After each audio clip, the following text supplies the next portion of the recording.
जय जगन्नाथ। ये हूँ भंजनगर रे अवस्थित रसलकोंडा जार पूरा नाम थिला रसलकोंडा एवं वर्तमान भंजनगर। ये हूँ से रसलकोंडार दृश्य जहाँ को आम भंजनगर डैम कहूँ। सेपटे दूर में देखु बेलेश्वर मंदिर भी अवस्थित। आपण आसीपारे भंजनगर को बुलवा को। ये देखु मझे गोटे मंदिर विलुप्त होती। ये मंदिरटी वर्षा दिन हो गले जिते पानी रही जाए बुड़ी जाए।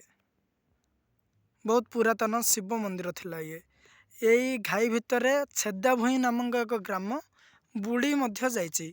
से माने वर्तमान लाल सिंह लंडे साई और से पाखापाखि अंचल रोचंती। वर्तमान यही घाईर कहानी बहुत पुरातन। यही घाई बा डैम को पुरातन जुगर ब्रिटिश अमल निज हाथ द्वारा ही खोल जाइथिला। कौन सी आजिकल जंत्रांश हिटाची किंबा जेसीबी किसी भी लगी नथिला। रसलकोंडार बहुत कहानी अच्छी, बहुत करुण स्टोरी अच्छी। जदि आपण विक्षेप जाना चाहती तो भंजनगर आसतु। ये घाईर सुंदर प्राकृतिक सौंदर्य सब देखु। पाखरे वन विहार अच्छी, बहुत बढ़िया जगह।